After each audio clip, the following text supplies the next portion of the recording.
Los Evangelios, los escritos que relatan la vida, obra y mensaje de Jesús. La piedra fundacional de la religión con más adeptos alrededor del mundo. Un legado recogido y difundido por 4 de los 12 apóstoles. Padeció y fue sepultado y resucitó al tercer día según las Escrituras. Lo que nos narran los evangelios no coincide siempre. Si existieron otros evangelios, ¿qué misterio los mantuvo ocultos? ¿Quiénes los escribieron y por qué no formaron parte de la Biblia? Los textos gnósticos, la mayoría se queman o son enterrados. La religión que se impone de arriba hacia abajo sobre todos. ¿Por qué estos evangelios estuvieron ocultos? Una de las palabras típicas en los rollos de los muertos es la palabra en hebreo raz, que son secretos. ¿Podrían perjudicar o cambiar la historia de la religión si se revelasen? Fueron encontrados en el siglo XX.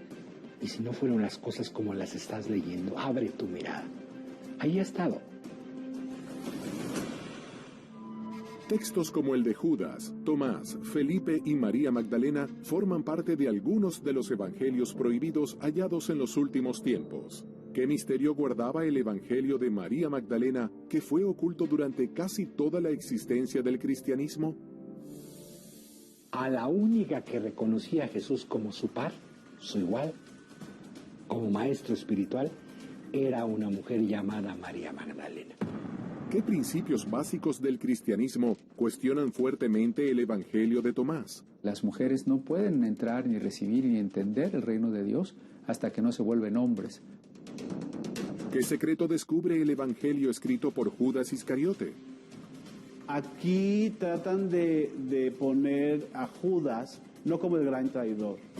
Jesús le pide a Judas que lo entregue. La historia de un secreto que tiene casi 2 milenios. ¿Son acaso el escándalo de censura más grande de la historia? ¿En qué y cuánto se hubieran modificado las creencias judeocristianas si estos textos hubieran formado parte de la Biblia? Los Evangelios prohibidos.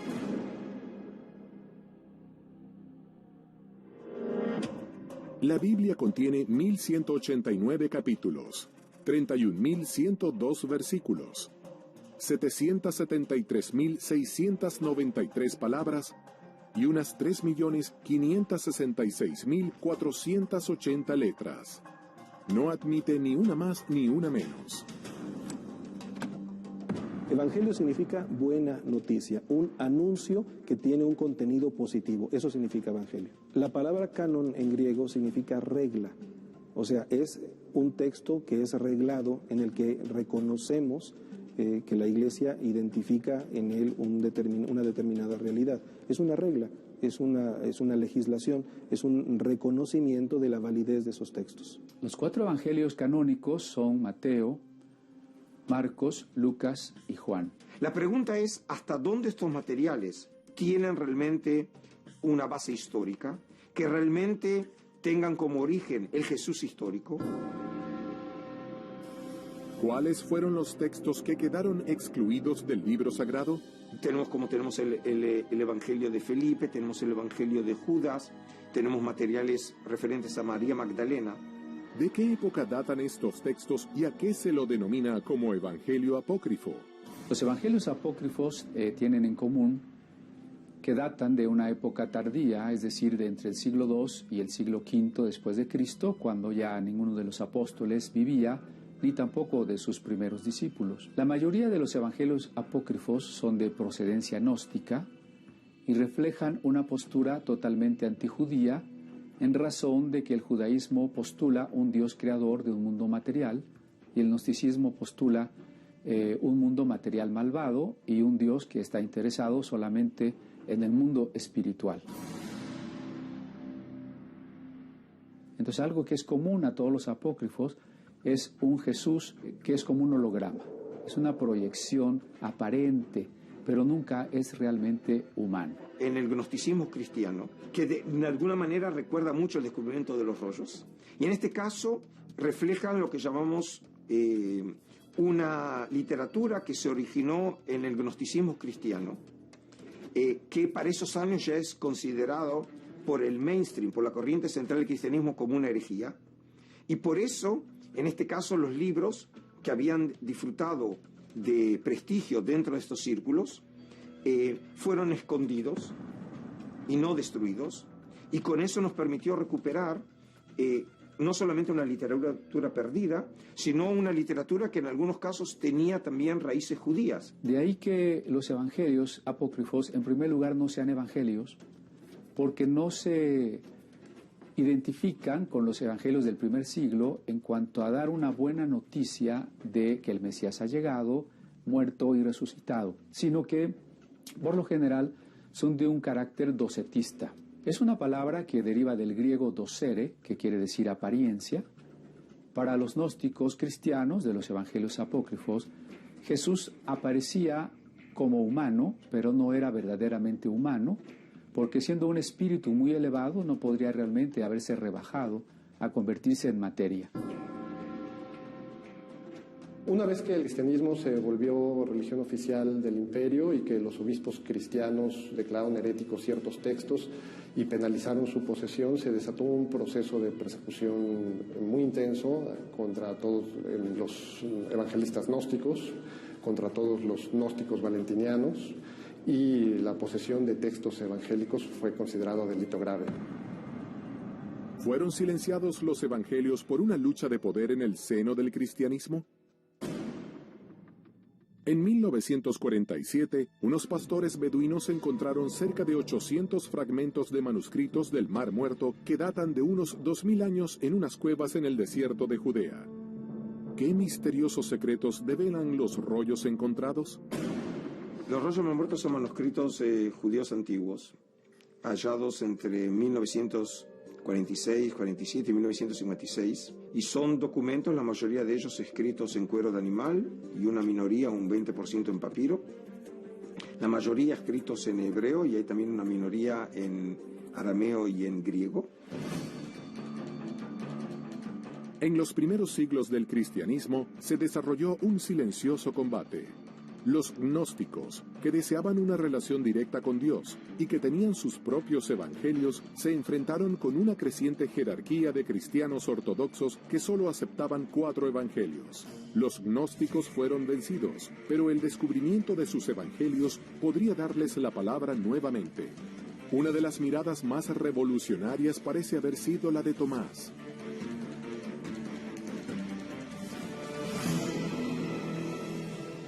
Hay un escrito que algunos han llamado el Quinto Evangelio y es el Evangelio de Tomás. En realidad lo conocemos por la traducción copta que fue hallada en la región de Egipto, en donde, por cierto, muchos de los gnósticos cristianos se fueron a vivir.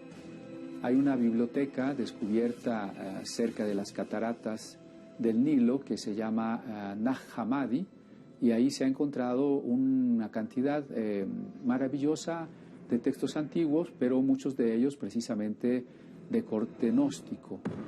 Luego dijo a Tomás: pon aquí tu dedo y mira mis manos y acerca tu mano y métela en mi costado y no seas incrédulo, sino creyente. Jesús le dijo: porque me has visto, Tomás, creíste. Bienaventurados los que no vieron y creyeron. Tomás duda de la resurrección tanto en los textos apócrifos como en los textos canónicos. Es muy peculiar, porque el Evangelio de Tomás no habla de quién era Jesús, ni que nació de una virgen, no menciona a María, ni a su papá, ni a sus hermanos, ni la vida de Jesús, ni cómo murió. Solo habla de los dichos de Jesús. Es una colección de 117 dichos de Jesús. La gran parte de los dichos de Jesús no aparecen en ninguna otra parte del Nuevo Testamento. Y habla de un Jesús muy místico, muy espiritual, donde el reino de los cielos está dentro de cada persona. Y donde si tú desarrollas el reino de los cielos a través del amor, el altruismo, no juzgar, perdonar, etcétera, el reino de los cielos crece dentro de ti. El reino está dentro de vosotros y fuera de vosotros. Cuando lleguéis a conoceros a vosotros mismos, entonces seréis conocidos y caeréis en la cuenta de que sois hijos del Padre viviente. Hay quienes dicen que si se hubiera dejado dentro de la Biblia, sería un contraargumento del cristianismo institucionalizado, que, por ejemplo, un texto de Lucas donde Jesús dice, el reino de los cielos está, y en griego pusieron mesos ustedes. Mesos puede ser traducido dentro o entre. Y Tomás va a decir que Jesús dijo, dentro de ustedes. El reino de los cielos está dentro de cada quien. ¿Cuál sería el cambio fundamental que podría provocar la traducción según el texto de Tomás? No habría iglesia. La misma iglesia significa grupo, significa personas convocadas, congregadas.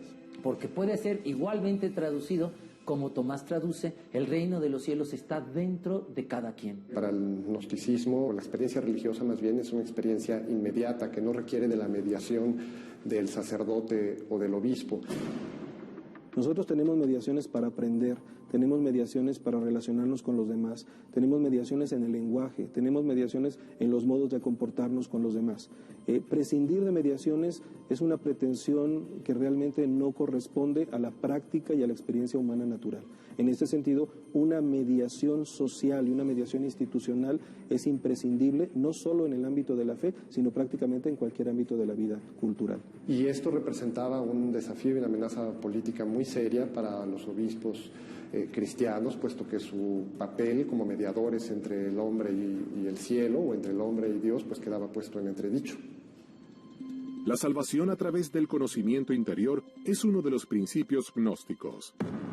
Dijo Jesús, el que busca no debe dejar de buscar hasta tanto que encuentre, y cuando encuentre se estremecerá, y tras su estremecimiento se llenará de admiración y reinará sobre el universo. Pero además el Evangelio de Tomás predica otro modo de relacionarse con Dios y con la muerte. Lo que el Evangelio de Tomás nos invita a entender es que nosotros no somos nuestros pensamientos, no somos nuestras emociones. Los gnósticos dicen, en la medida en que aprendamos a tomar distancia y a dejar de pensar y de creer que somos nuestros pensamientos y nuestras emociones, podemos concentrar nuestra atención en quien observa esos pensamientos y esas emociones. Y paulatinamente nos vamos identificando con el observador, no con este ruido mental de estas emociones. Y es ahí donde reside el secreto de la inmortalidad para ellos. Dijo Jesús, mira, yo me encargaré de hacerla macho, de manera que también ella se convierta en un espíritu viviente, idéntico a vosotros los hombres, pues toda mujer que se haga varón entrará en el reino del cielo. Tomás no solo quería un mundo sin instituciones, sino también sin mujeres, según afirman algunos expertos. El Evangelio de Tomás no tiene un mensaje central porque parece solamente un mosaico de dichos atribuidos a Jesús. Sin embargo, sí tenemos ya un caso muy curioso. Se le dice a María Magdalena, por cierto, que ella va a tener que convertirse en hombre porque las mujeres no pueden entrar ni recibir ni entender el reino de Dios hasta que no se vuelven hombres.